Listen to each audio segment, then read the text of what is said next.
right of self-determination and having their own state. Mr. Vester, we're out of time. Thank you for being with us this morning. Dr. Mohammed Al-Mashat, who is Ambassador of Iraq to the United States. Wednesday on C-SPAN, Representative James Traficant, a Democrat from Ohio, will be our special guest. He'll discuss the economy in Middle America and his views on foreign aid.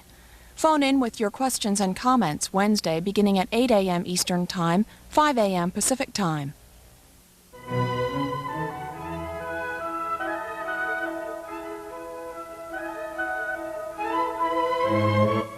Up next, we'll bring you coverage of a hearing held to examine relations between the United States and Iraq. Testifying before the House Foreign Affairs Subcommittee on Europe and the Middle East is John Kelly, the Assistant Secretary for Near East and South Asian Affairs.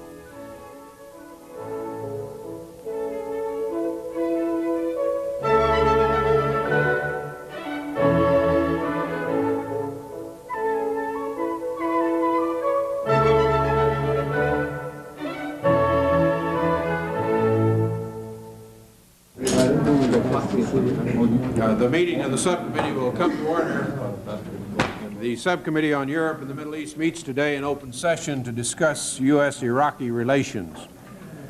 Today we will hear testimony from the Assistant Secretary of State for Near East and South Asian Affairs, the Honorable John H. Kelly. The subcommittee's last open hearing with Mr. Kelly was on March 7th to discuss U.S. policy toward Afghanistan. Of particular interest to the subcommittee today will be recent negative statements by President Saddam Hussein of Iraq, a proliferation of weapons of mass destruction in the region, Iraqi efforts to acquire military technology illegally from the West, and of course U.S. policy toward Iraq. Members may seek administration views during the course of the hearing today on H-Con Res. 298, a resolution condemning the deliberate and systematic human rights violations by the government of Iraq, and H.R. 4585, a measure to impose sanctions against Iraq. Mr. Secretary, we welcome you, of course, before the subcommittee. As usual, your prepared statement will be entered into the record in full, and you may proceed to summarize your statement before we turn to questions. We are pleased to have you. Thank you, Mr. Chairman. It's an honor to be here with the subcommittee again today. I welcome this opportunity to review with the committee our relations with Iraq. Early in this administration, Mr. Chairman, a review of our policy in the Persian Gulf was conducted, part of the administration's overall review of key areas of our foreign policy. An effort was made to go back to basics and to rethink the premises on which we operate. The result was a conclusion that U.S. interest in the Persian Gulf and in Iraq were likely to become increasingly important in the decade to come. One reason, of course, is energy. Gulf producers account for about 70% of world excess oil production capacity, and over the next 10 years, they will be called on to cover increasing percentages in world consumption. Worldwide, Iraq's oil reserves are second only to those of Saudi Arabia. Another reason for our interest in the Gulf and in Iraq is the danger of proliferation of nuclear, chemical, or biological weapons and the missile systems to deliver them. Again, the importance of Iraq is clear. We also knew, of course, that in the final analysis, only a policy based on American values and principles will succeed. This meant that human rights would be a central consideration for us. These fundamental concerns and interests will continue to guide our diplomacy with Iraq. We had reestablished full diplomatic relations with Iraq in 1984, after Iraq expelled the Abu Nidal terrorist gang and was removed from the list of states that support international terrorism. By October of 1989, we could point to some modest developments on issues of concern to us. Iraq had ended its arms supply to General Michel Aoun in Lebanon. Iraq was discussing a new constitution which potentially would provide greater recognition of human rights. Iraq had participated in 2 disarmament conferences on chemical weapons and had joined as an observer the Conference on Disarmament in Geneva, where we are working towards a comprehensive ban on chemical weapons.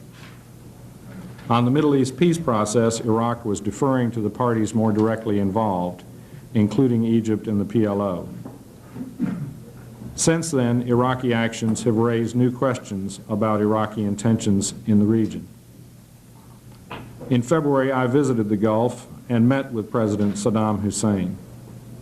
A week after my visit, President Hussein gave a harsh speech to the foreign ministers of the Arab Cooperation Council in which he criticized our naval presence in the Persian Gulf as a threat to the region.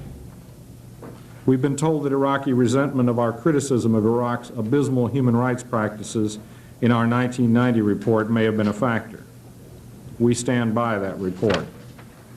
It is as accurate a characterization of the human rights situation in Iraq as we can make from the facts available to us. We wish that the facts were more favorable. We'll continue to speak out to urge the government of Iraq to improve its record in this area. In February, a U.S. citizen of Iraqi origin was arrested in California on charges of conspiracy to commit murder. Although he was released for lack of evidence, subsequent investigation showed strong ties to a diplomat at the Iraqi mission to the United Nations. The U.S. citizen was later indicted by a grand jury in California. We determined that the behavior of the diplomat went beyond acceptable bounds. He was expelled. In retaliation, Iraq expelled a U.S. diplomat in Baghdad, an action we believe was unjustified. In March, Iraq executed Farzad Bazoft, a journalist working for a British newspaper. We deplored the failure of the Iraqi government to respond to international appeals for clemency. In late March, U.S. and British customs collaborated to defeat an apparent Iraqi attempt to smuggle military electrical components called capacitors, well suited to nuclear weapons uses. We do not believe Iraq is close to possessing a nuclear weapon, and we recognize that Iraq's nuclear program is under safeguards of the International Atomic Energy Agency. But the attempt to smuggle these items raises serious questions about Iraq's willingness to live up to its commitments under the Non-Proliferation Treaty. Also in March, we learned that Iraq had placed missile launchers at its H-2 air base near the Jordanian border. During the Gulf War, Iraq received a large store of Scud missiles provided by the Soviet Union. Iraq modified these missiles in order to reach Tehran. From H-2, they are capable of reaching Israel and other countries in the region. On April 1, apparently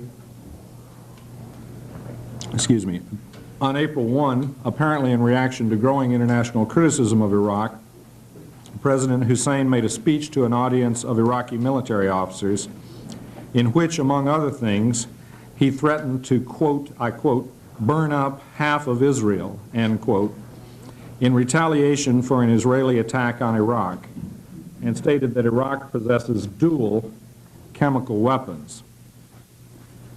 Mr. Chairman, our policy towards Iraq has been to attempt to develop gradually a mutually beneficial relationship with Iraq in order to strengthen positive trends in Iraq's foreign and domestic policies.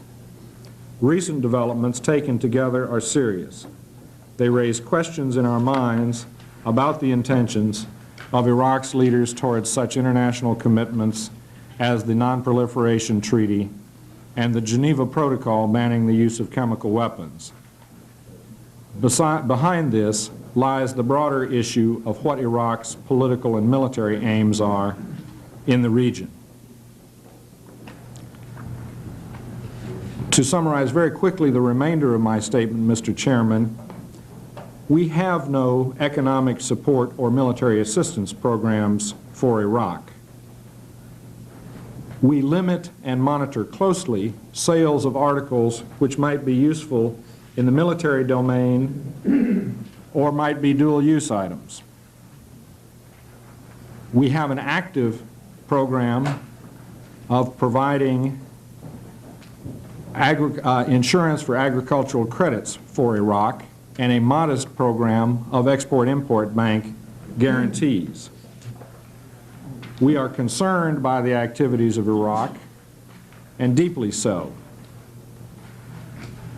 We are active in trying to prevent the spread of missiles in volatile areas such as the Middle East. Through our missile technology control regime, we work with our allies to deny missile-related technology to a number of countries, including Iraq. Mr. Chairman, this brings me to the question of sanctions. I am well aware there is strong sentiment on this committee and elsewhere in the Congress for trade sanctions against Iraq. If those of us in the administration thought legislating trade sanctions would have the effect of promoting the goals we share with this committee and the Congress, we would not hesitate to support their imposition. We simply do not believe that to be the case. While we do not rule out appropriate responses to recent actions by the government of Iraq, we're not prepared to see economic and trade sanctions legislatively imposed at this point. Instead, we believe Iraq has clearly received the important message of unanimous U.S. government concern over its recent actions, and we are hopeful that the government of Iraq will move quickly to bring U.S.-Iraq relations back to a more positive level. For these reasons, the administration opposes imposition of legislated sanctions. They would hurt U.S. exporters and worsen our trade deficit. We do not see how sanctions would improve our ability to exercise a restraining influence on Iraq. The government of Iraq is well aware that its recent actions have caused a deterioration in U.S.-Iraqi relations. The visit of Senator Dole and his colleagues to Baghdad helped bring home to Iraqi leaders the damage which has been done. We believe it is important to give the government of Iraq an opportunity to demonstrate that it does indeed wish to reverse this deterioration in relations, and we are therefore opposed to legislation to impose economic sanctions. It is a fact that Iraq's reckless words and actions have raised new questions about Iraqi activities and towards its commitments to the 1925 Geneva Protocol banning chemical weapons use and to the Non-Proliferation Treaty. To dispel these questions and avoid further damage to Iraq's international standing, it is up to Iraq to observe scrupulously its NPT and other international commitments. It is similarly up to Iraq to demonstrate in practice its professed commitment to respect internationally recognized human rights standards. Mr. Chairman, Iraq is an important and difficult country which poses a challenge to American foreign policy. Our policy must consider a complex number of elements involving regional security considerations, human rights concerns, and the proliferation threat. Iraq will have a significant influence on the political and economic landscape of the Persian Gulf and the Middle East in the years to come, for better or for worse. If Iraq should seek to play a spoiler's role in the Middle East peace process, threaten the security of Israel and other countries in the area, and continue to violate human rights on a widespread scale, the United States and Iraq would become increasingly at odds.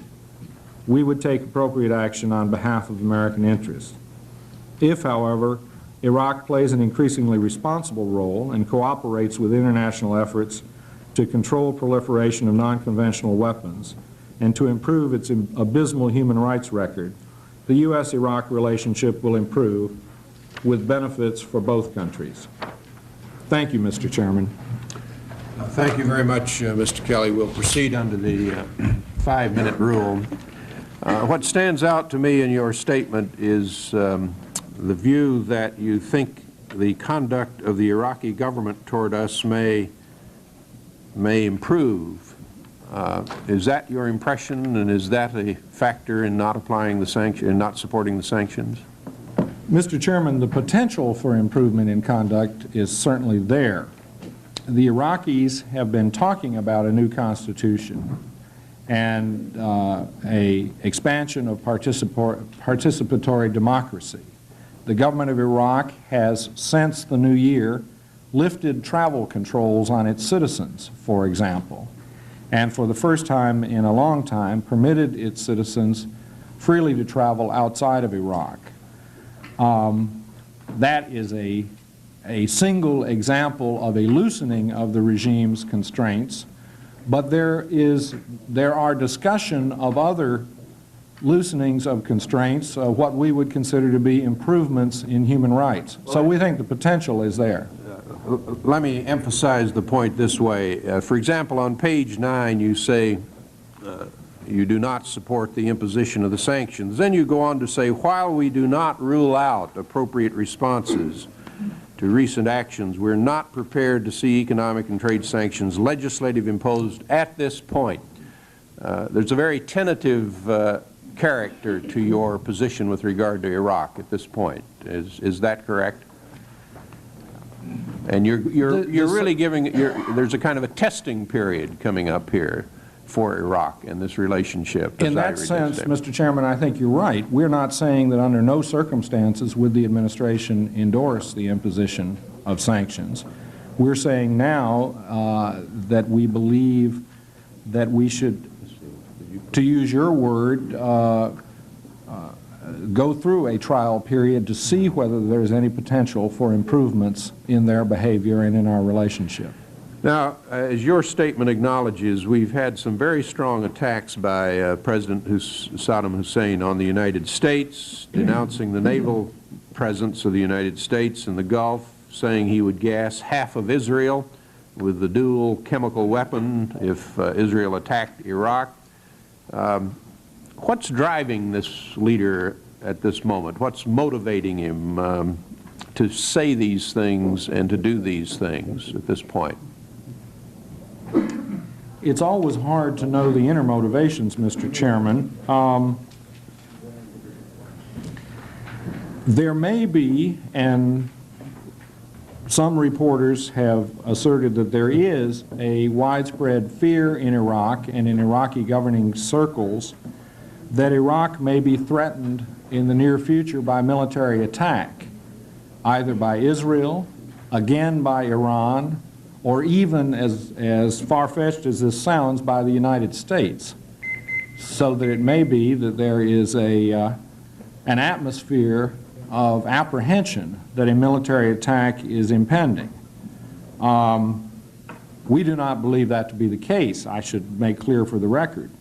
But it may be in that atmosphere that things that we consider to be extreme and inflammatory are said. Your analysis of it is fear that prompts him, fear of invasion or attack by another country. There have been a lot of references in his speeches and in statements by other Iraqi leaders to that possibility. Yes, sir. Were his statements aimed primarily at the Arab world or at the United States and Israel? Excuse me, are you talking in terms of the immediate audience, or? I just wondered who he's talking to. For instance, the early April speech in which he, among other things, threatened to burn half of Israel in retaliation for any Israeli attack, the setting was a television address to the people of Iraq, and it was not a formal address with a text. He was in a room with a group of people, at times entered into conversation with the people, but it was not a prepared, written-out text, and it was very much in the context of the president of Iraq talking to the people of Iraq. Was it a calculated remark or off the cuff? Well, it was off the cuff in the sense that he was not speaking from a text, but I have to believe that everything a president of a country says is a calculated remark. Now, I presume we have taken up these statements with the Iraqi officials, and they understand the problems that are created by these kinds of statements with respect to the relationship to the United States. We have, sir. How do we do that? Through the ambassador? We have had the ambassador in Baghdad do that, yes, sir. We've had conversations with the Iraqi ambassador here. I know that Senator Dole's group, when they met with President Saddam Hussein, raised exactly the same concerns. Did you raise it when you spoke with him? Yes, sir. Oh, no, I saw him before these speeches. You saw him before the speeches? That's right. I see. But the officials, American representatives, since that time have invariably raised it, is that yes, correct? Sir. Now, Mr. Gilman.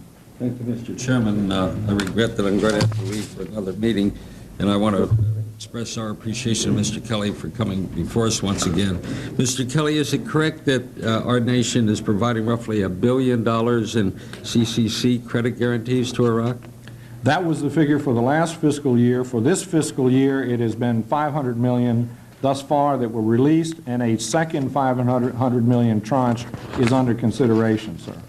And what are those used for, Mr. Kelly? Those are used for the purchase of food grains, other food products, a little amount of timber, but basically farm products in the United States.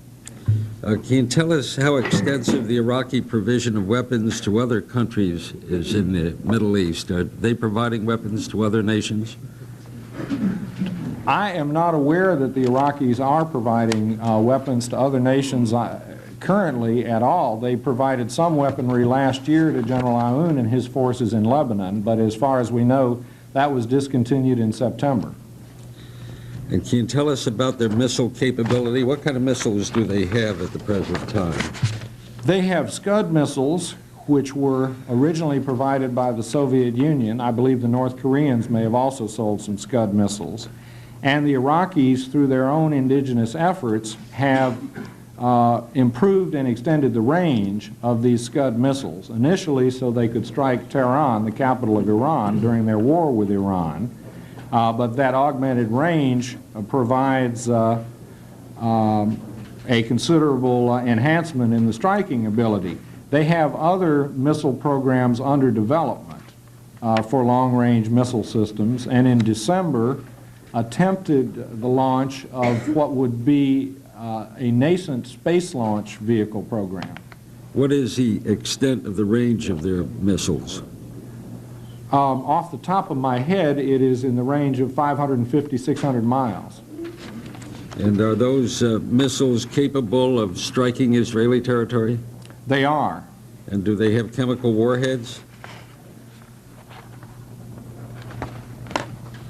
We are not certain that there are chemical warheads on those missiles, but certainly that possibility cannot be ruled out. Who are the chief suppliers of missile technology to Iraq? The suppliers of missiles originally were the Soviet Union and North Korea. The technology to expand the range has come from the efforts of Iraqi scientists working in Iraq, but there have undoubtedly been pieces, parts, components supplied by a number of Western suppliers. Any specific countries, the Western suppliers? Let me see if I have something on that, Mr. Chairman. Well, to save time, I'm going to ask you if you would supply that to the committee. Fine, what do you estimate to be the size of Iraq's chemical weapons stockpile and annual production? That we would have to supply on a classified basis and would be happy to for the record. Provide that, Mr. Chairman, ask that it be made part of our record. Yeah, without objection. In your judgment, is Iraq now determined to develop a nuclear capability, and how far are they along in that? The attempt to procure these capacitors, known in the press as nuclear weapons triggers, certainly has got to lead any neutral observer to the conclusion that they're pursuing a nuclear weapons program. Iraq has a peaceful nuclear program under International Atomic Energy Agency safeguards. There is no certainty as to how far along the Iraqis are towards a nuclear weapon. Some experts have said they are 8 to 10 years away. Some have said it would be 4 to 5 years. That would in part depend on the amount of external equipment that they were able to procure. So if we and the other Western nations are successful in denying them equipment, it would be a longer period of time, perhaps a decade. If not, it would be a shorter period of time. Which nations are helping Iraq in developing their reactors? I'm sorry, sir? Which nations are assisting Iraq in developing their reactors? The reactor which operates or is almost rehabilitated in Iraq Osirak was originally supplied by France in the 1970s. How long would it take for Iraq to produce enough fissile material for a nuclear weapon from that Osirak reactor? I don't know the answer to that. I'd have to supply that for the record, if I may, sir. And is Osirak the only source of fissile material for an Iraqi nuclear weapon? To the best of my knowledge, that's correct. Can you tell us what the situation is with the Kurds in Iraq? There are in Iraq around 3 million Kurds who live primarily in the northern part of the country. They have been intermittently in rebellion, or a great number of them have been intermittently in rebellion against the government of Iraq over the past several decades. And the government of Iraq has been in a hot or cold war with many Kurdish forces over the last 25 or 30 years. Excuse me. In the waning days of the Iran-Iraq War, the government of Iraq undertook a renewed military campaign against Kurds in the north, during which they used chemical weapons against Kurdish villages. Subsequent to the conclusion of the Iran-Iraq War, the government of Iraq undertook a resettlement program to clear a corridor along their border with Iran of all population, and they relocated entire villages away from the border towards the interior of the country. We estimate that affected probably 500,000 people. Are they still in that removed area? Yes, no one has been resettled in that empty zone along the border. Are any Kurds imprisoned at all? I'm sorry, sir? Are there any Kurds imprisoned? Yes, indeed. I'm certain there are. And do we have any idea of how many? I'm sure that's in our human rights report, and we can supply that for the record. Thank you, Mr. Chairman. I've exceeded my time. Thank you for allowing me to move ahead here. Mr. Gilman, Mr. Lantos. Thank you very much, Mr. Chairman. Welcome, Ms. Secretary. With all due respect, Ms. Secretary, I detect an Alice in Wonderland quality about your testimony. And let me tell you why. You recite accurately a chamber of horrors.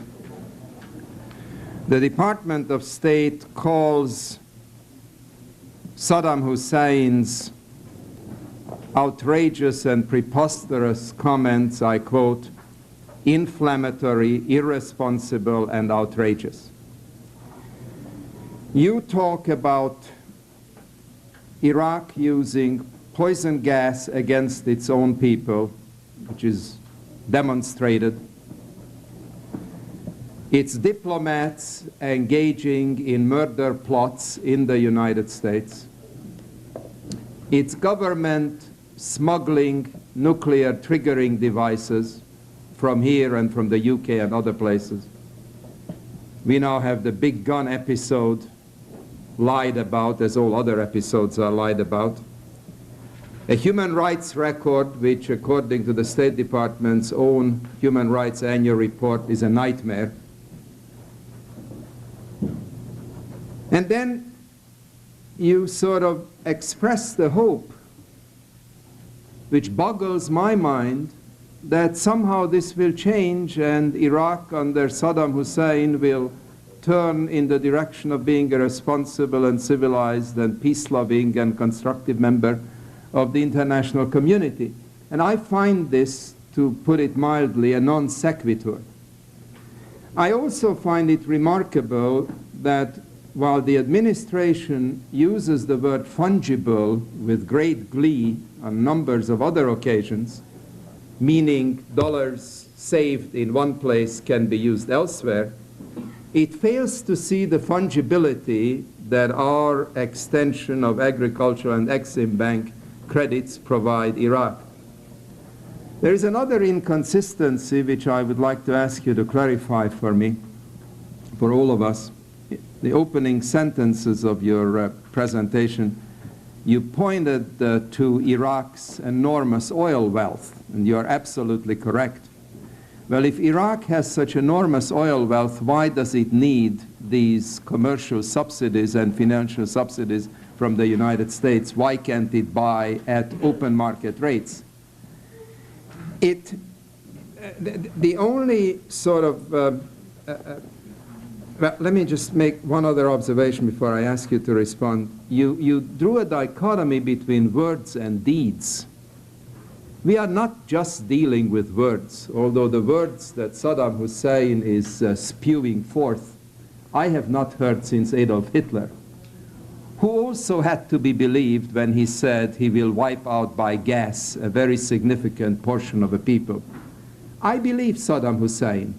I don't think he would have the slightest pangs of conscience killing half of the people living in Israel.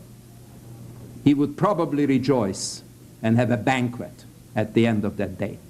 There are such people, Mr. Kelly, and Saddam Hussein, by his statements and by his actions, poison gassing Kurdish children, running the most bloody and murderous dictatorship on the face of this planet, is one of these people. Now, at what point will the administration recognize that this is not a nice guy, that conceivably sanctions are appropriate? I mean, sanctions were appropriate vis-à-vis Nicaragua in the view of the administration. Did Nicaragua have a worse human rights record? Did Nicaragua threaten to wipe out its neighbors with poison gas? Did Nicaragua use poison gas on the Contras? I mean, at what point can we hope that the administration will wake up to the reality which is shouting into the ears of anybody who is prepared to listen with an open mind? Thank you, Congressman. You've put your finger on a very difficult decision that successive administrations have to make in dealing with countries or leaders of countries who do atrocious things. I remember the great debate in the early years of the Reagan administration when President Reagan referred to the Soviets as an evil empire. And clearly the Soviets were engaged in a lot of activities, the shooting down of the Korean airliner, their disrespect for human rights, to put it mildly, a whole long catalog of things. And there was a great argument in the United States as to whether the United States ought to abjure contacts with the Soviet Union or to engage with them. The same occurred with regard to the government of South Africa. Should the United States engage? You know, in other words, is there the potentiality of improvement in countries and governments and regimes and leaders who do and advocate atrocious, unconscionable acts? And so this is not a new argument, and it's a legitimate one. With all due respect, Mr. Kelly, the Soviet regime since the end of the Second World War did not threaten to wipe out half of the population of Europe by poison gas. So I remember Mr. Khrushchev saying, "Here, I will bury you." Yeah, you know the context as well as I do. It related to economic competition. So I don't think it's fair for you retroactively to reinterpret Khrushchev's comment. No one in the American government or in the American community that follows Soviet affairs took those words to mean a physical annihilation of the United States. You are the first one to have made this observation. Well, that may be very true, sir. I was not in the government at that point. Well, but you were an adult and you heard the statement. I don't think I'd reached voting age. Mrs. Myers? Will you allow the witness to answer, Mr. Oh, I'm sorry. I thought he had completed his statement. My question is, at what point will they agree to move in the direction of sanctions? The point at which we are today, Congressman, is that we believe there's still a potentiality for positive alterations in Iraqi behavior, and we do not believe that the imposition of economic sanctions now would leave that possibility open, and so we're still opposed to the imposition of economic sanctions. Thank you, Mr. Chairman. Mrs. Myers? If I could follow that on, Mr. Chairman, with a question. You said you think the potential is there for change. On what do you base that? What evidence do you have in words or deeds, comments? Why do you think they might change? In terms of words, Congresswoman, there have been repeated announcements that the government of Iraq is going to adopt a new constitution which will provide for a multiplicity of political parties and for broadened political participation. My understanding is that constitution, which has been drafted and is now being studied but has not been published, will be submitted to some form of referendum or representative endorsement by the people of Iraq. An action which has happened and which we have noted is the lifting by the government of Iraq on travel controls for its population, which permits Iraqi citizens to travel outside of their country. There were elections in 1988 for the current Iraqi parliament, and while certainly we would not describe them as free, fair, or democratic, the fact of the matter is that there were candidates from the ruling Iraqi Ba'ath Party who were defeated in those elections. So it wasn't the sort of automaticity that one saw in a number of countries where, 98% of the voters went out and rubber-stamped the candidates. There were candidates who were defeated who belonged to the ruling Iraqi party. So there are at least the signs of the potentialities. But, one swallow doesn't make a spring. Nevertheless, we believe that there is at least the possibility of improvement, and we want to try to encourage that improvement. There has been nothing since their comments, though, in February that indicated that they were sorry for their comments, that they were backing off in any way from the attack on the United States, and then the comments about Israel. They have not publicly retracted any of the comments about the United States or about Israel, nor to my knowledge have they privately retracted any of them. They have argued that the American military presence in the Persian Gulf may be a threat to countries in the region, and they have argued that they are potentially subject to attack by Israel, and it was in that context that they talked about retaliating against Israel. What's been the reaction in the Arab world, particularly in Egypt and Saudi Arabia, and in Europe also, against about the Iraqi comments in the speeches in February and April? The reaction in the Arab world has been varied. I don't think the Saudi government has said much or anything publicly about it. The governments of Egypt and Jordan, among others, have publicly acknowledged the concerns that Iraq has and have attempted to understand and justify the Iraqi statements. In Europe, the British government has shared our negative reaction to the kind of statements and threats which have come out of Iraq. The other European governments have not, to my knowledge, commented publicly. Now, some of them may, so let me say that with the proviso that we will check the record, and if there are statements by other European governments, we will provide them for the record. Thank you. About 8% of our oil at this point comes from Iraq.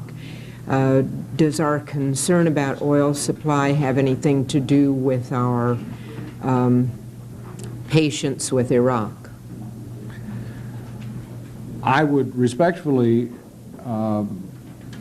submit that our attitude is more than patience. It is one of concerned activity. But certainly we are concerned about Iraq because it holds the second largest oil reserves in the world, and the importance of those oil reserves in the Persian Gulf will only increase over the next 10 years. So certainly energy is very much a factor in our thinking about Iraq. HCON Res. 298 is a resolution condemning the deliberate and systematic human rights violations by the government of Iraq. Does the administration support or oppose this resolution? Our position is that we can support that resolution with one change in the language, which I think has been provided to the authors of the resolution. Mm-hmm. I'd like to ask along those lines about Senator Dole's comments concerning the resolution about Jerusalem. I did vote for that resolution, but I do share some of his concerns that we are sometimes careless in our statements, and that there's a potential for making a situation worse than better. Would you comment on that? Do the resolutions that we pass, that we think are important statements of our constituency, and therefore an important statement to be made, do they sometimes exacerbate the situation in the volatile areas of the world, and should we be much more careful about what we do? Madam Congresswoman, the administration's position on Jerusalem is different, as you well know, from the position in the resolution passed by the House and by the Senate, and has been different going back at least 25 years. We understand the concern that motivated the action by both houses for the status of Jerusalem. But we in the executive branch firmly believe that the status of Jerusalem must ultimately be settled by a negotiation, and that it cannot be changed unilaterally either by a vote or an action of the government of Israel or by a vote in the Congress of the United States. So in that sense, neither of those resolutions certainly represented the position of the executive branch. It is clear from reading this morning's newspapers that such resolutions provoke controversy in the Middle East. But do you think H. Conrad's 298 would be a positive thing or a negative thing if we made your change in language, of course? We can support the resolution. Thank you, Mr. Chairman. Just to clarify, Mr. Secretary, the change that you would want in that resolution, as I understand it, is on page 3, and instead of the words "for engaging in a consistent pattern of gross violations of internationally recognized human rights," you would just strike the words "engaging in a consistent pattern of" and say "for its gross violations." That is correct, sir. And with that change, you could support the resolution. That is correct, sir. Mr. Levine. Thank you, Mr. Chairman, and I'd like to join in welcoming you, Mr. Secretary, to the subcommittee. I have several questions. Before I ask them, I'd just for the record like to comment on the last 2 points that my distinguished colleague from Kansas made, both with regard to the Jerusalem resolution and with regard to her questions pertaining to oil. I think that the record should very clearly reflect that this Jerusalem resolution would never have been taken up at this time in either the Senate or in the House had it not been for the President's intemperate statements which misstated American policy on Jerusalem and which injected that issue into a very volatile political situation at this point in time. This is something that's been on the back burner for some time, would never have hit the House floor, would never have hit the Senate floor, and frankly, I think the responsibility for this falls squarely in the Oval Office of the White House. Secondly, with regard to oil, if in fact your response pertaining to the significance of Iraqi oil is at all a component of administration policy, and I was shocked to hear the implication that it might be, because it's my understanding that any oil we get from Iraq would be readily replaced by other sources during the foreseeable future. But if in fact that is any component of American policy, then it makes even more shocking the administration's A, position supporting the export of domestic crude, and B, the administration's refusal to support a range of programs to develop alternative energy sources, and again highlights, I think, in a very disturbing manner, an outrageous energy policy or lack thereof by this administration. This isn't the place to debate those, but in light of the fact that those were put on the table, I thought it was important to clarify that from my point of view. Mr. Secretary, I think that the debate here and the discussion really is trying to focus on how best the United States can respond to and potentially influence actions of an Iraqi regime whose conduct and statements have been at best, as the State Department put it, inflammatory, irresponsible, and outrageous. And while you indicate that we have taken them to task in some respects, at least the public statements from this administration have been astonishingly mild. And I think you put your finger on it when you talked about the administration's response to the murder of the British journalist, when you said we deplored that action. In fact, that was the strongest statement that I recall coming from the administration. I don't know how we can more effectively urge a change in Iraqi conduct, and evidently that's the issue that you're grappling with as well.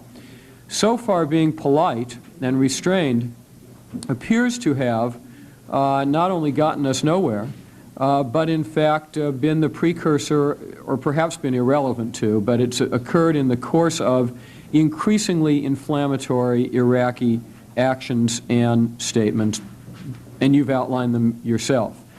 I guess what I'm trying to grapple with is, what are we looking for? What you indicate this is a trial period, we're looking for some improvement in behavior, that might have an effect. On the one hand, what is it that we're looking for? What type of improvements in behavior, what types of changes in Iraqi policy would be something that the administration would conclude warrants a continuation of a very mild policy, on the one hand? On the other hand, how far must they go before the administration embraces a much tougher policy, the type of sanctions legislation, for example, contained in Mr. Berman's legislation and other sanctions legislation that's been before us? My concern is that while this administration has been as benevolent and warm and friendly as can be to China, the Chinese continue to poke us in the eye in a variety of respects and continue to degrade the human rights of their own people. Administration policy toward China has clearly been a failure, and I am very, very worried that the benign administration looking the other way and holding out the olive branch toward Iraq may yield the same type of frustrating and exasperating results. What is the positive conduct you're looking for, and what negative conduct would finally trigger an administration response in the direction of sanctions? You've put your finger, Congressman, on the dilemma that one faces in dealing with a regime like this. Obviously, what we want to see them do is to stop abusing human rights. We want to see them stop violating laws of the United States. And broader than that, we want to see them behave responsibly in line with their treaty commitments under, for instance, the Non-Proliferation Treaty and other international agreements into which they've entered. You described our attitude towards Iraq as benign, and we are not in a position where we're doing favors for Iraq. For instance, the two programs which are controversial with regard to Iraq are the CCC credit program and the XM insurance program. And if I might take a few moments to talk about those. Under the CCC program, financing for the purchase of American agricultural products is insured, which the Iraqis go out and buy these commodities at market prices. There is not a concessionary rate or price for the American agricultural products. They are purchased at world market prices. What the CCC credit does is provide insurance to whoever finances the sale that in the case of an Iraqi default, the U.S. government would make good the obligation. The Iraqis have not defaulted on any of these. Now, it's very simple. We can cut this off, and then the Iraqis can buy the same wheat or rice or whatever from the Australians, the Canadians, or the Europeans, or any other supplier in the world. You're not contending that this does not facilitate Iraqi purchases of these commodities?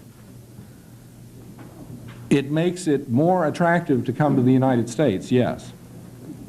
for Iraqi purchasers. That's right. That's right.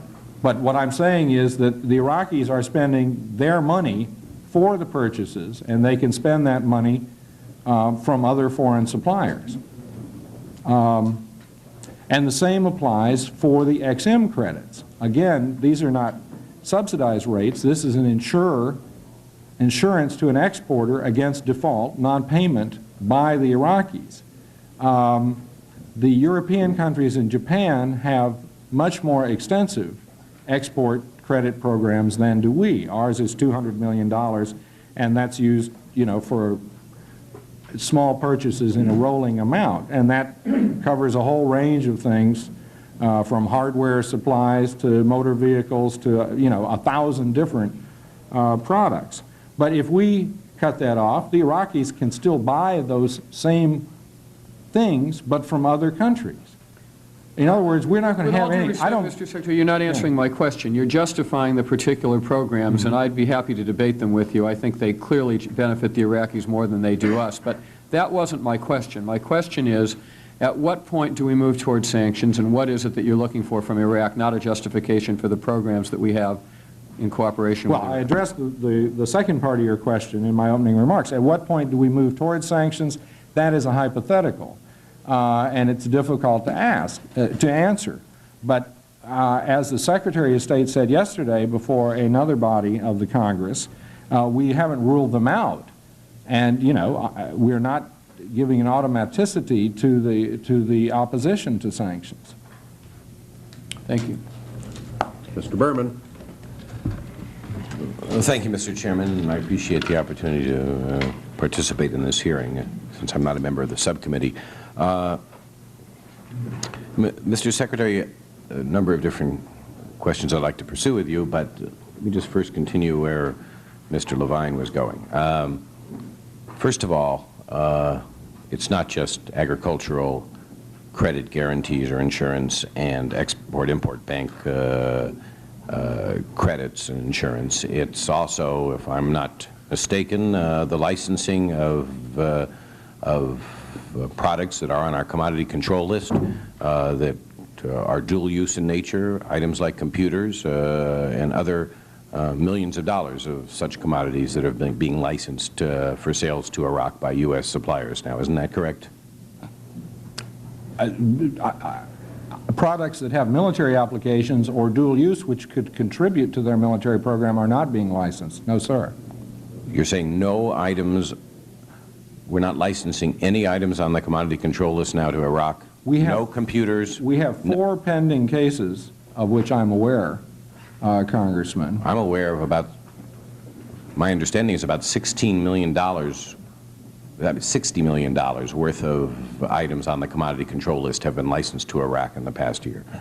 That I don't know, but I'd be happy to try to supply for the record. I think you're suffering here from a lack of information. You might check with the Department of Commerce. The fact is there is substantial commerce in dual-use items going to Iraq right now.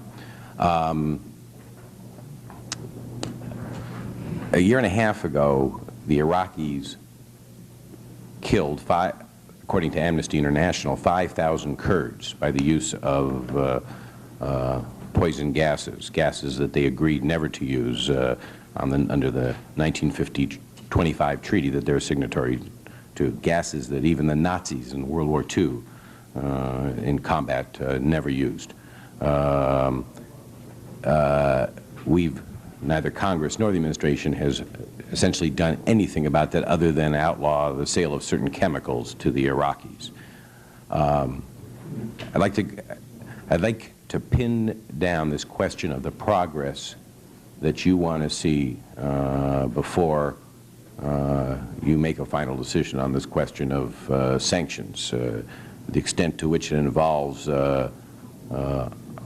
legalizing a free press in Iraq, a multi-party democracy in Iraq, correction of the numerous human rights abuses that were cited in the Human Rights Report, indication that chemical weapons will never again be used by Iraq. The fact is, whatever you want to say about who supplies and where the Iraqis can get, we don't insure these items to Iran or to Libya. We don't allow American Vietnam veterans to go back to Vietnam on a tour even if they choose to do so for their own personal or reasons. This administration's policy with respect to sanctions is not a philosophically complete one. I understand the Secretary's aversion, the administration's aversion to the use of economic sanctions. You don't have a philosophically consistent position here. I'd like to know what it is that the bill that's been introduced has a long way to go before it is even sent to the President's desk. I'd like to know what it is you want to see happen in Iraq that would cause you to reach a final conclusion that it is not appropriate for us to even move with these most modest of sanctions, sanctions which, if they were to pass, would be far less than the sanctions we have against a number of other countries in this world right now. I think my goals for Iraqi conduct are very much the same as yours, Congressman. I think, as I said earlier, adherence and respect for the international treaties, including the 1925 Chemical Weapons Treaty, the nuclear... But they've just breached it in the most massive and flagrant way, and in a fashion that, as far as I know, is unsurpassed since the signing of that treaty. I mean, a year and a half ago, against their own people, after the ceasefire with Iran. I mean, what do you want to see in the area of chemical weapons use? With respect to Libya, we have total sanctions on them because they're involved in the production of chemical weapons. Here, the Iraqis have used them. What do you want to see? The sanctions on Libya predate their involvement with chemical weapons and were imposed because of their terrorist attacks on Americans. With regard to the Nuclear Non-Proliferation Treaty, we want to see conduct from Iraq that demonstrates that they're living up to the Nuclear Non-Proliferation Treaty. The International Atomic Energy Agency carries out inspections of the nuclear facilities in Iraq. And obviously, if the Iraqis have a covert program aimed at diversion of nuclear materials or construction of a weapon, we want that not to go forward. We want it terminated. In the area of human rights, our human rights report, published a couple of months ago, gives an extensive catalog of the things that you mentioned, and obviously we wouldn't be pointing these out as and describing the record as abysmal were it not for a concern over the fact that these atrocities have taken place, and we want to see a cessation of this and the publication of a new constitution that does grant rights to Iraqi citizens, etc. So let me, I do have the feeling that Tom Lantos shared earlier of Alice in Wonderland. They're caught in the act of a covert effort to bring in material and equipment that you yourself say demonstrates an interest in developing a nuclear weapon capability. They use chemical weapons, and we're talking about assurances that they aren't doing the things which they're so clearly doing. By the way, the assurances with respect to chemical weapons, it wasn't until this episode in Saddam Hussein's speech that I ever heard the Iraqis acknowledge that they used the chemical weapons that the entire world knows that they used against the Kurds and against the Iranians in very recent times. An Israeli newspaper recently reported that, in fact, I think it was yesterday, that Iraq has acquired the ability to get access to get connected with a Cray-2 supercomputer, which is able to carry out simulations of nuclear tests and simulation of missile flights.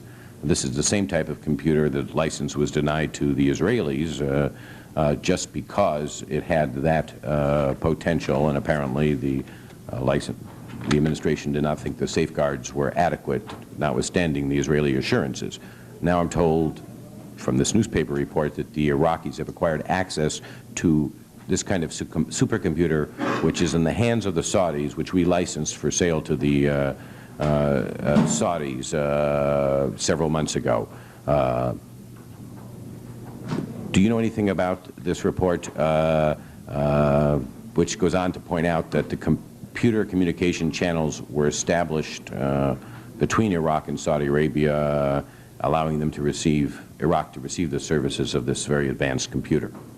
No, Congressman, that's the first I've heard of the report, but we'll be glad to look into it. If you could just check into that and let me know about it. My final question for now, and then I'll yield back to the other witnesses, is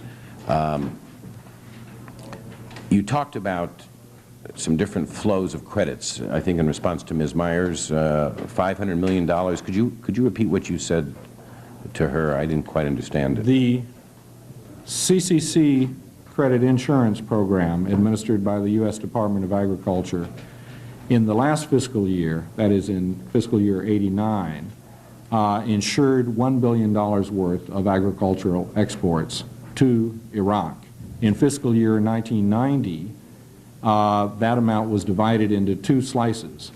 The first portion, $500 million, was made available, I believe, in November, and has been almost totally used by the government of Iraq, which is interested in a second tranche of $500 million, which is now under consideration by the Department of Agriculture. That's what, so, and is this a decision that's going to be made by the Department of Agriculture alone, or is this an administration? It will be an administration decision, and yes.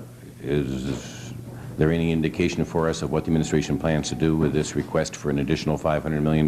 No, the question is still open. And do the events that have transpired in Iraq and the statements of Saddam Hussein factor into the administration's decision? Yes, they do. Mr. Secretary, H.R. 4585 that's been introduced by Mr. Berman, have you had an opportunity to review that? In its most recent version, sir? Al, yes, I wouldn't want comment on an unrecent version. Yes, sir. I got it last night with the latest changes. All right, now, it's not my intention to put you on the spot here, but it is my understanding that it is only paragraphs F and G on page 5 relating to assistance from international financial institutions and denial of access to the Export-Import Bank that changes present policy and practice. Is that your understanding or not? Paragraph you mentioned? The assistance from international financial institutions. It may be that you want to answer this later. You see my interest. My interest is to know what in this bill changes present policy and practice. And if you want to analyze that and get it to me promptly, I'd appreciate it. That'd be fine, sir. Okay, let's do it that way. All right, because that, is that all right, Mr. Berman, to, you may want to make a comment here. I didn't hear the last comment. There's nothing in this legislation that deals with either agricultural credits or agricultural credit insurance. I understand that. I myself, left to my own devices, wouldn't mind getting into that area, but the bill doesn't. It does cover one other area that would, at least one other area, in addition to the Ex-Im Bank issue and the role of the United States in the international financial institutions. That's this question of dual-use items. I know ever since Iraqi came off the list of countries supporting terrorism, an action that was made by the way, at the time that Abu Nidal was still based in Baghdad, but we don't have to relive all of that. But that there's been significant dual-use items sent to Iraq. You know, there's been an effort to make sure that they aren't being used by the military. There have been helicopters, there have been computers, there have been a number of items. So that's a third area that this bill would impact. Is that your impression also, Mr. Secretary, or do you know? I don't know the answer to that. But let us give a detailed... Let's get an analysis of the bill in front of us so we know exactly what changes would be made in practice and policy as a result of the Berman bill. Now, Let's talk a little bit about these weapons of mass destruction. What I'm interested in really is what we are doing as a government to try to stop the proliferation of these exotic weapons. All right, let me take them in sequence. All materials or products which could have application to the development of a nuclear weapons capability are prohibited for export. In addition, we work... By us, but not our allies. We have an agreement with other nuclear suppliers, in other words, other countries capable of providing the technology and the materials for this. I want to talk also about the other weapons, chemical, nuclear, biological, all of them. Yeah, I understand that, sir. But in the nuclear area, there is an agreement among the nuclear suppliers that involves the Western Europeans, the Japanese, the Soviets, and others on restrictions of provision of materials which could enhance the ability to make nuclear weapons. So that is in effect in the nuclear zone. In the chemical area, the United States unilaterally has prohibited the export of, I believe, some 60 different chemicals to Iraq, which could be useful as precursors towards the manufacture of chemical weapons. And our allies? And our allies have, I don't want to misspeak on this, if you'll give me 1 minute to get this.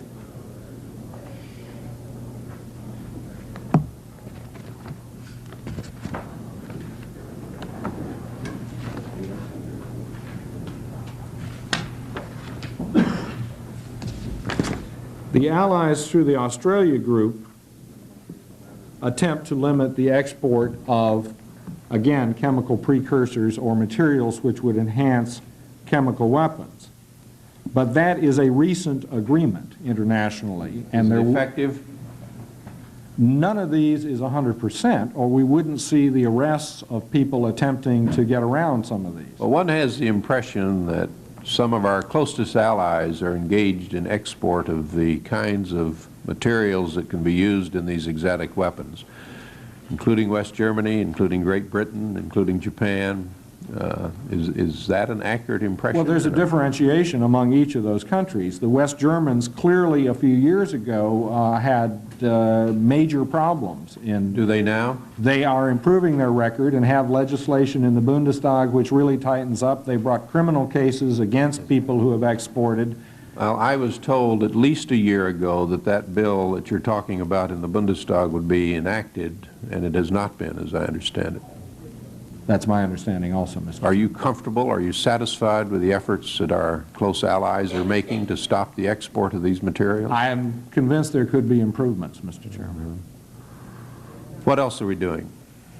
In the area of missile technology, the delivery systems at extended ranges, there is a missile technology control regime, again involving the United States and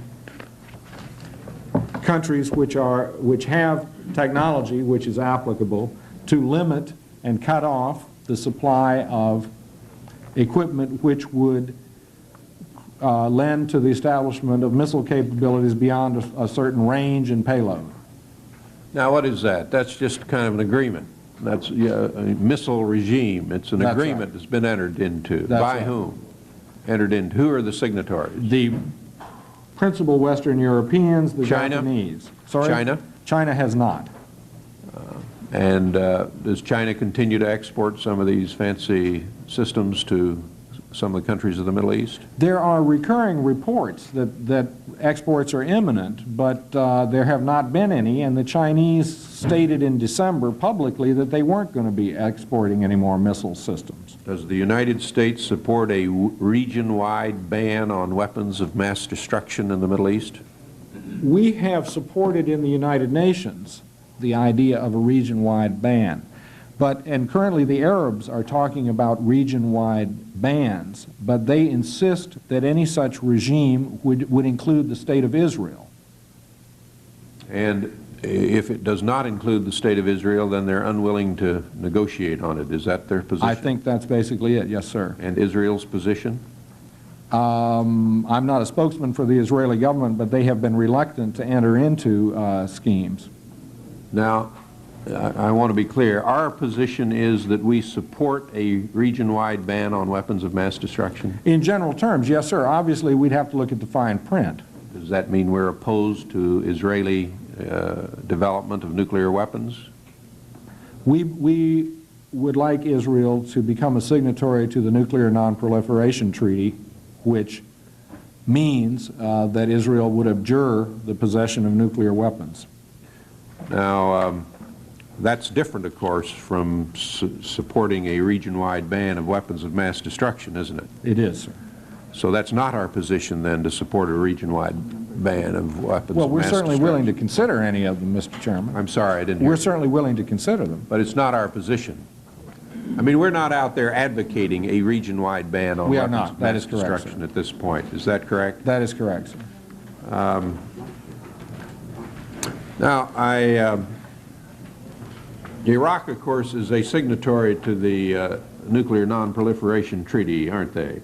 They are, sir. And that means that their nuclear facilities are open to International Atomic Energy Agency inspection, does it not? That is correct, Mr. Chairman. And how often do those inspections take place? I'm not sure.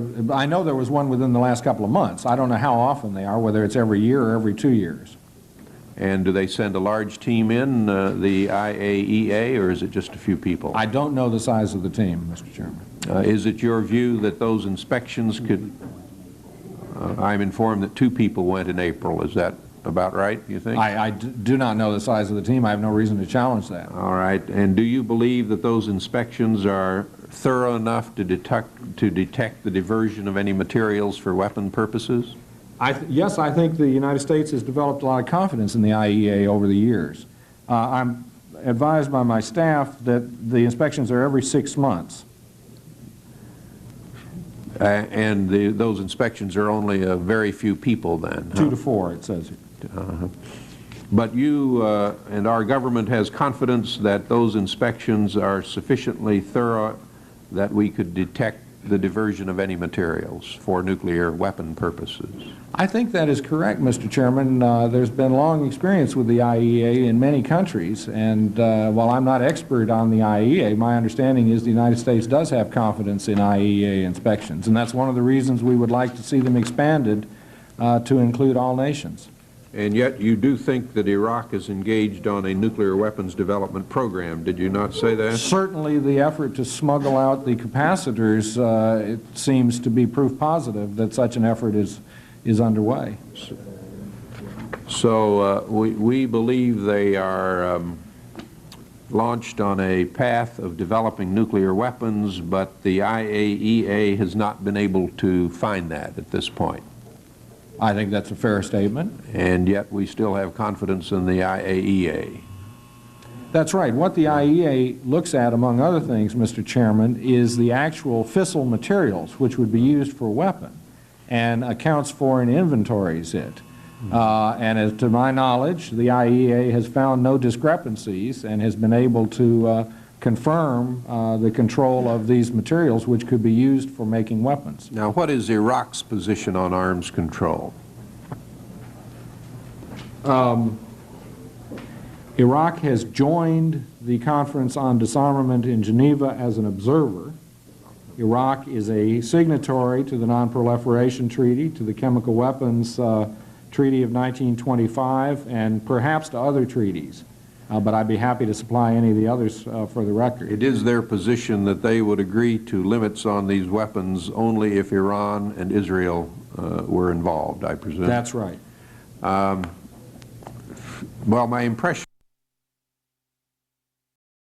and these weapons and the way we're going to have to get at the proliferation of these weapons is through limitations and restraints by the suppliers of these weapons. Is that correct? I think and that that's is the focus of our policy at the present time. That is.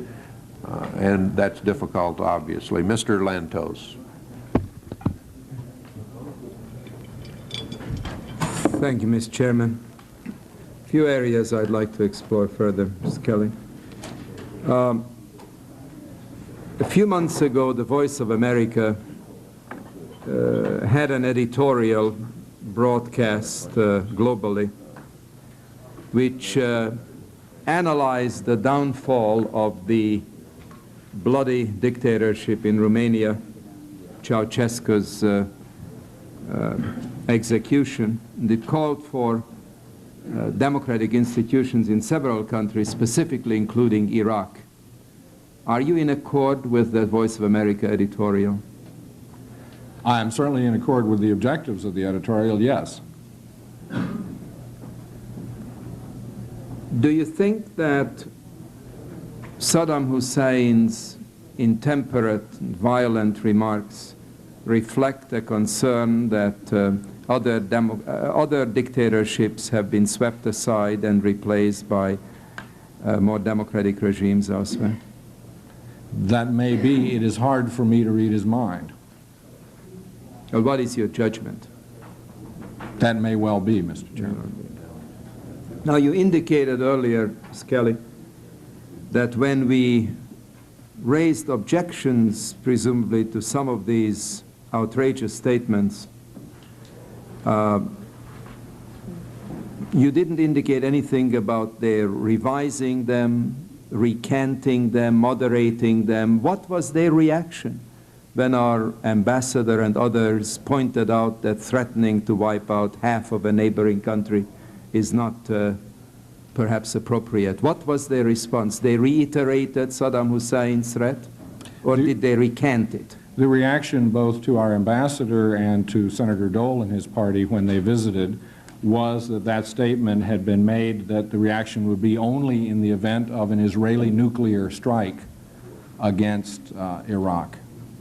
But they did not recant the statement. Be happy to yield. I don't know where Senator Dole came up with this notion that this speech was made and these threats were made only in the event of an Israeli nuclear attack.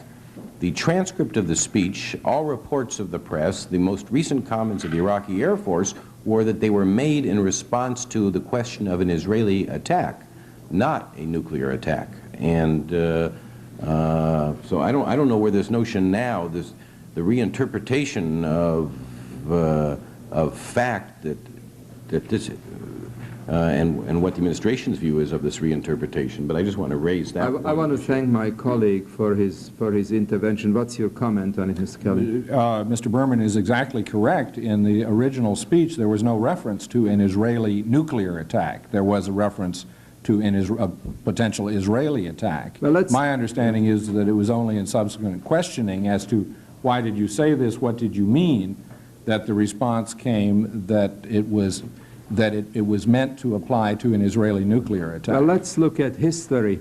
In 1981, Israel attacked by conventional means Iraq that was about to develop nuclear weapons. If you go back to the congressional record, Mr. Kelly, you will find a floor statement by me applauding that brilliant and surgical move, which, had it not taken place, the Iran-Iraq war could have gone nuclear, because Saddam Hussein certainly wouldn't have hesitated using nuclear weapons.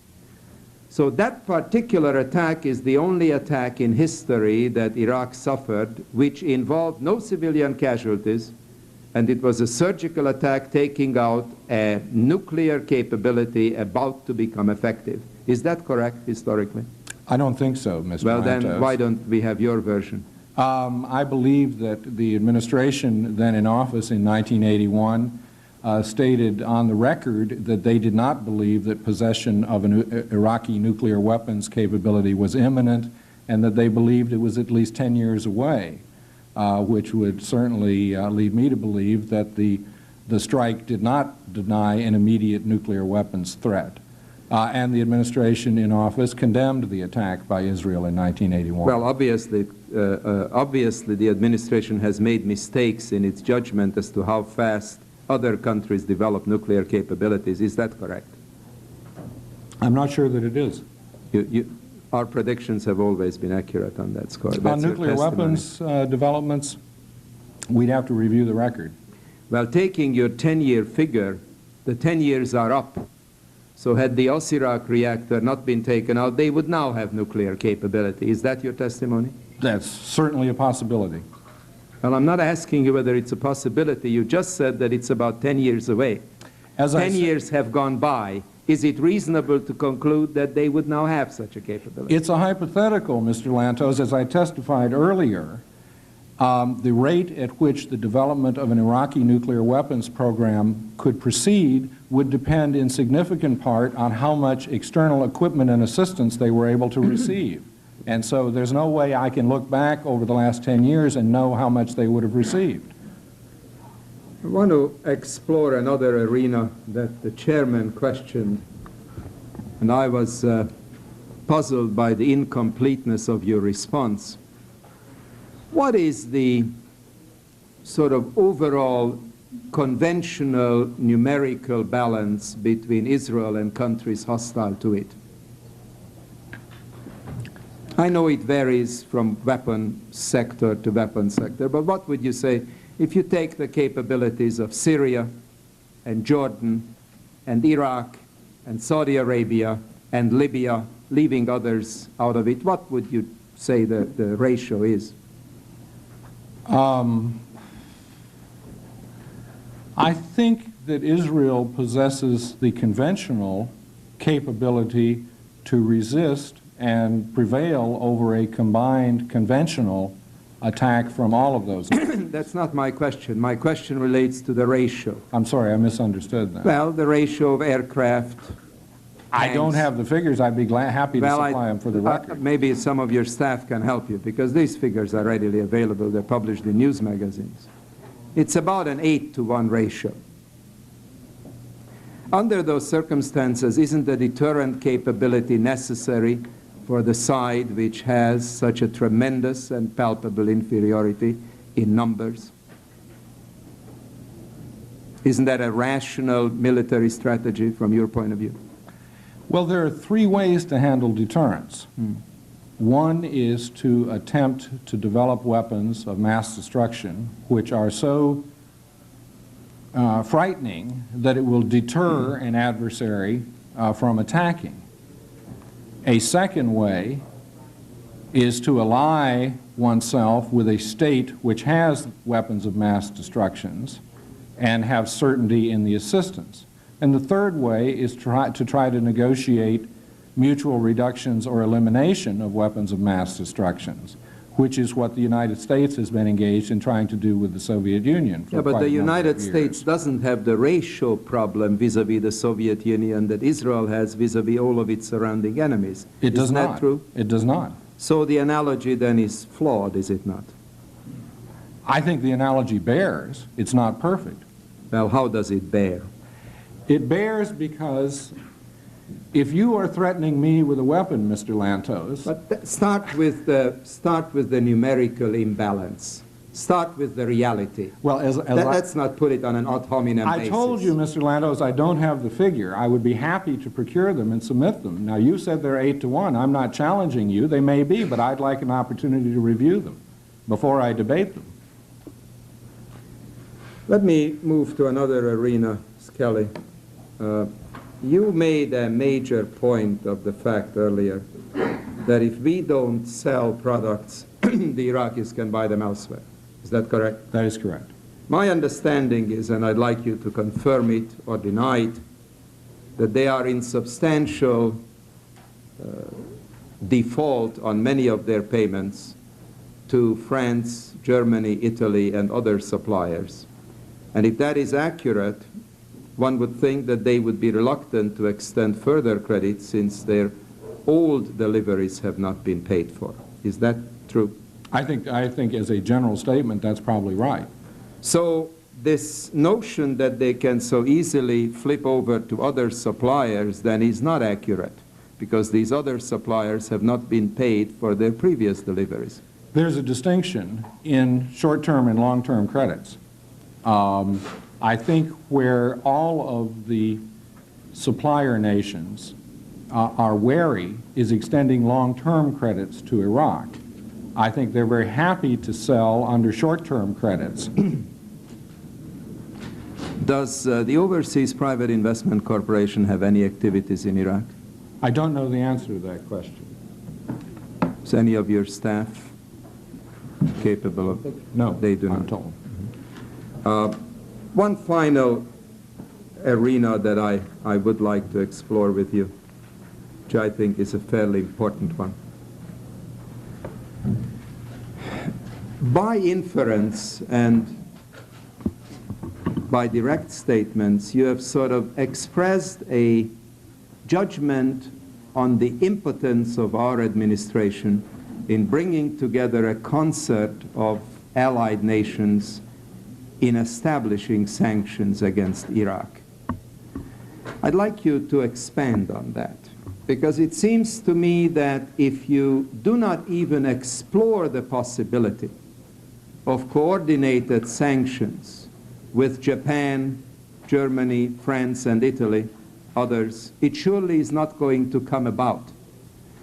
Now, I would like to have you explain to us, Mr. Kelly, what efforts have been made along these lines to develop a coordinated, concerted, allied approach to Iraq, particularly in view of the fact that, for instance, our British friends were outraged that a London-based journalist was executed by Saddam Hussein's regime. If you watched the debate in Parliament, courtesy of C-SPAN, you could have seen the very difficult time Mrs. Thatcher had in answering the question about the export of the super gun. There is a great deal of climate abroad in the land, in our European allies, to deal with this outlaw regime. What initiative has our administration taken, specifically you as the Assistant Secretary who has the regional responsibility for this? Have you raised this issue with your colleagues? Indeed. Has the President raised it with the Prime Minister of Japan during their recent visit? And what has been the result? I have indeed raised it with my colleagues in friendly governments, Mr. Chairman, and I've found no indication of interest from any of those governments in imposing sanctions or refusing trade opportunities from Iraq. And why? Did you ask them why?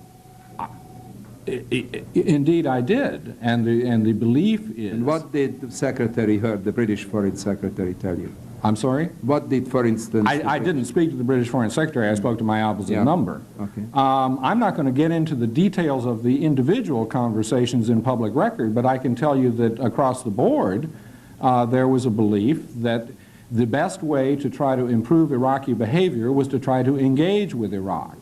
And therefore, this meant continued contacts, not closing down embassies, and continuing to have trade relations with Iraq. So as the argument goes, to put oneself in a position to be able to be listened to by the government of Iraq. Thank you, Mr. Chairman. Mr. Berman. Thank you, Mr. Chairman, and I'll be brief. I might just point out sort of parenthetically that I do recall sometimes when administrations were surprised by the ability of other countries to develop a nuclear capability. I think the American intelligence community and the American administration, when the Soviet Union exploded an atomic bomb and then when they exploded a hydrogen bomb, there was a certain level of surprise, not to mention Sputnik, not to mention... I think you're right. Not to mention, as far as I understand, a few months ago, a bit of surprise when the Iraqis demonstrated an ability to put a rocket in space, and I take your point. Okay.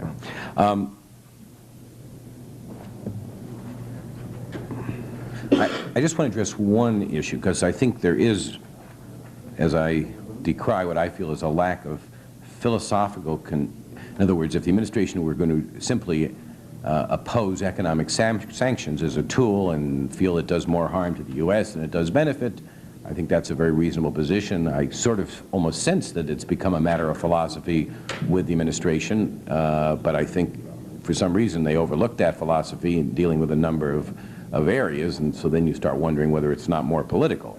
But I do think I have to approach these issues from the same type of philosophical consistency.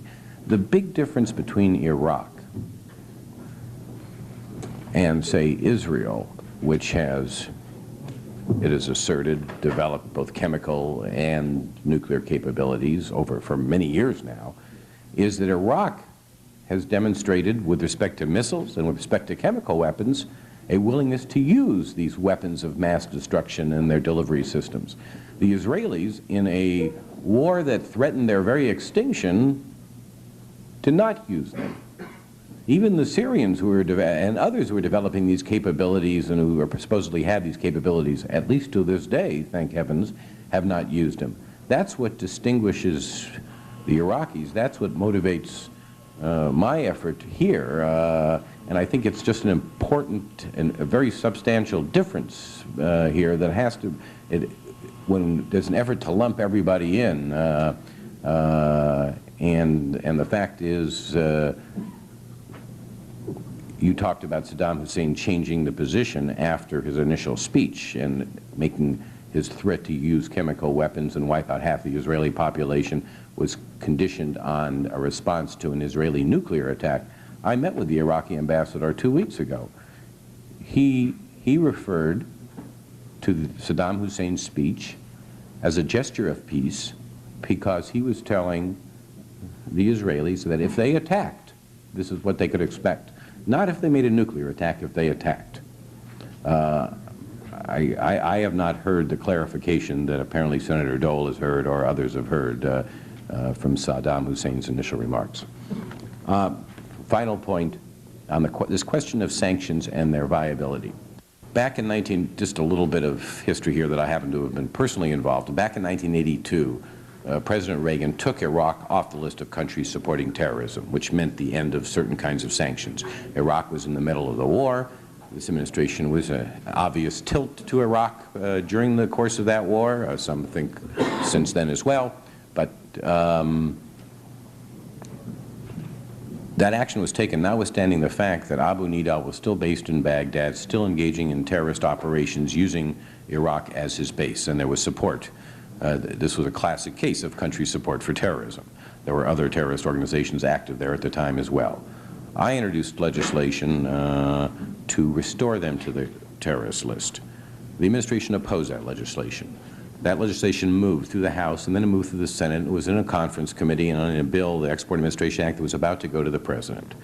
During the course of that time, I was told over and over again by administration officials and by our ambassador to Iraq that the threat of that bill became a very useful tool. The threat of that legislation became a very useful tool in dealing with Iraq on the question of Abu Nidal, who was subsequently expelled from Iraq and from Baghdad, and in the case of other activities, which, and including statements by the Iraqi foreign minister indicating their willingness to no longer use terrorism as an instrument of national policy and no longer provide support for terrorists, and that the possibility of sanctions reoccurring and being reestablished was helpful to the administration in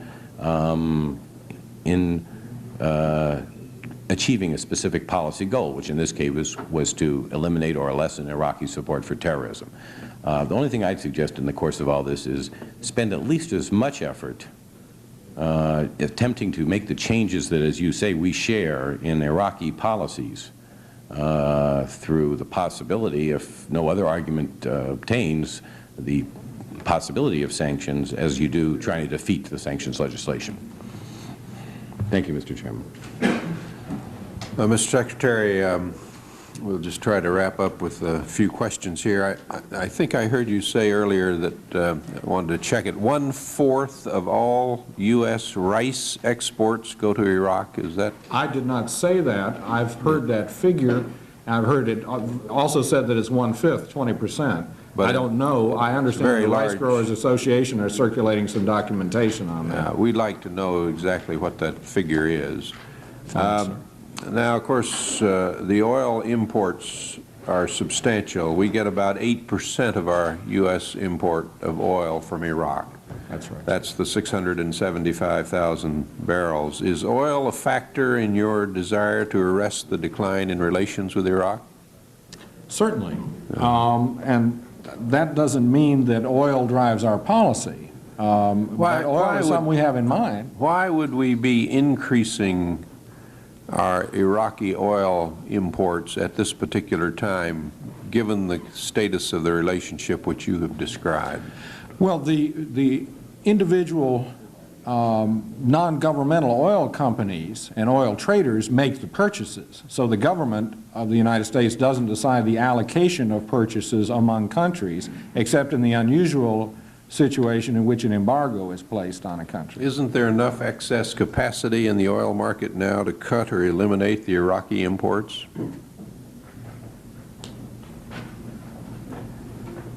I'd have to check the numbers and answer that for the record. Well, what strikes you, Mr. Secretary, as you look at the figures on the oil imports is their very sharp increase in recent years, recent months, I should say. And my recollection is they've gone from about 400,000 barrels per day up to this 675,000 you quoted in your statement just within the last few months. There has been an increase indeed, sir. Is there any subsidy from the federal budget going to Iraq in all of this transactions you've described? Is the American taxpayer subsidizing in any way the Iraqi government?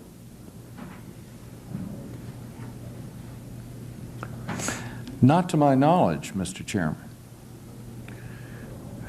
The credits and guarantees that you mentioned previously are credits and guarantees that flow to exporters. Those are, yes, those are insurance in effect to either American financial institutions or American exporters.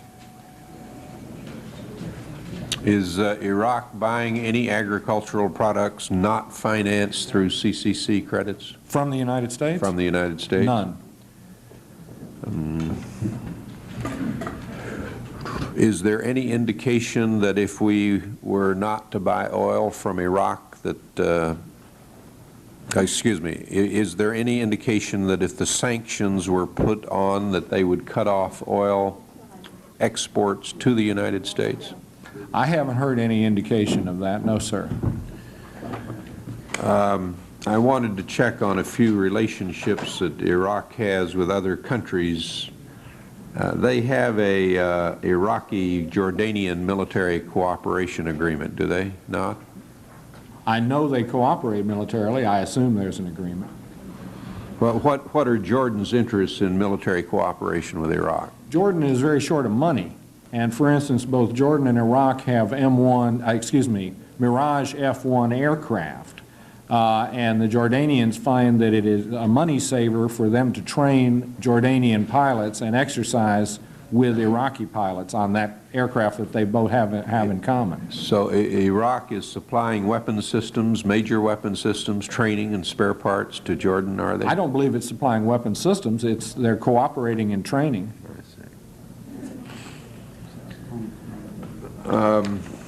Now, do they have any military cooperation with other countries in the region? Egypt, for example? Not to my knowledge, but I'd be happy to correct that for the record if I'm mistaken. Do they get any support from the Saudis? Military support? Any support? They did during the war receive financial support from the Saudis. Is that continuing? I believe it is not.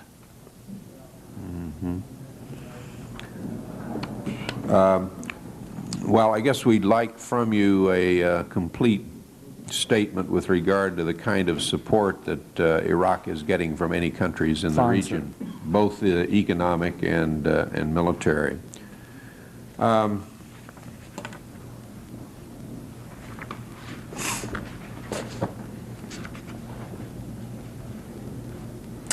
Is it your understanding that Israel has the capacity to take out the Iraqi military sites, missile sites? I'm hesitating because I don't want to inflame anybody's situation, but Israel has a remarkably effective military capability, yes. Well, if Israel were to do that, would Iraq then be able to retaliate? against Israel directly? I believe Iraq possesses a capability to retaliate, yes. So that no matter how forceful and how accurate an initial Israeli strike might be, it is our judgment under those circumstances that Iraq could retaliate directly against Israel. That's That's your understanding? That is my understanding. And that attack by Iraq under those circumstances against Israel could inflict considerable damage on Israel? I think that's correct, yes.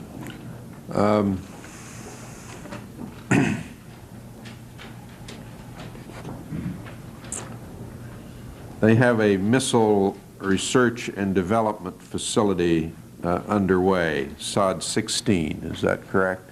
Yes, sir. When is that going to be completed? I don't know, sir. They also have a space center, the Allen Barr Space Center. Is that their only space and missile launch facility? I don't know the answer. I'd be happy to supply it. Is it completed? I don't know the answer to that, Mr. Chairman. Can they launch surface-to-surface missiles from there? They can launch surface-to-surface missiles, yes, sir. All right.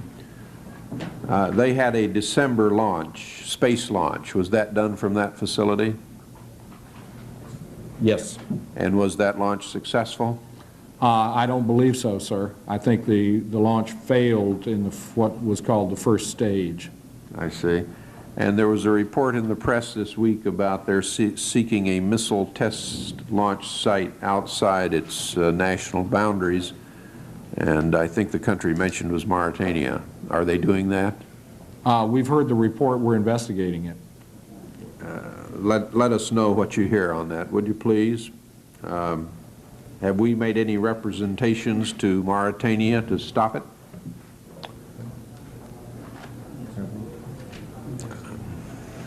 We've taken it up with the Mauritanians.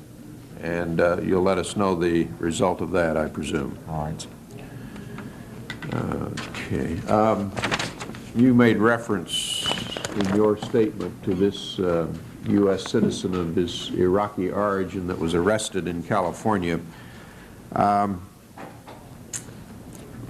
That relates, I think, to the also to the Iraqi mission in New York, where there have been allegations that mission has been involved in attempts to assassinate some of Iraqi's political opponents in the United States. Is that right? I'm sorry, I don't quite understand the question. The allegations are that there are people in the Iraqi mission in New York that are seeking to assassinate some of the opponents of Iraq in the United States. We expelled an Iraqi diplomat from the UN mission. Because of that? We don't want to go into great detail, but there was certainly a connection, Mr. Chairman. The FBI arrested someone in February, an alleged Iraqi hitman in California. That is correct, sir. Now, is there anything in that case to suggest the involvement of the Iraqi mission in New York? If I could, sir, I'd like to provide that to you on a classified basis. Is there some effort now underway to go after the Assyrian community by Iraqis here? I don't know if one can say that in a general sense. I understand the California case involved people from the Assyrian community.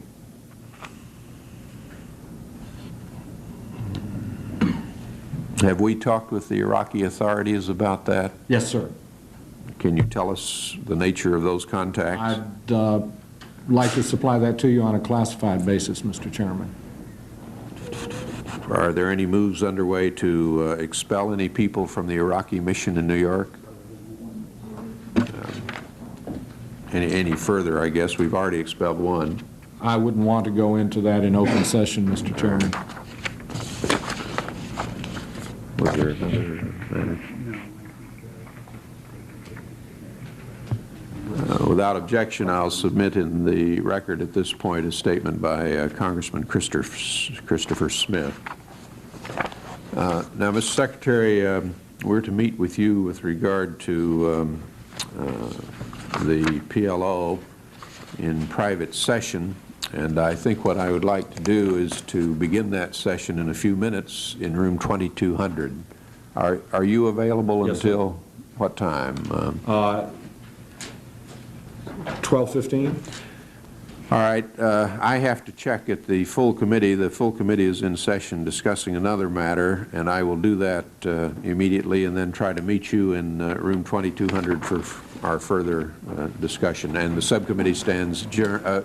No, before that, we will be submitting some questions to you, I think, for response. And I'm most anxious to get back your analysis of that, the bill that Congressman Berman has introduced. Subcommittee stands adjourned.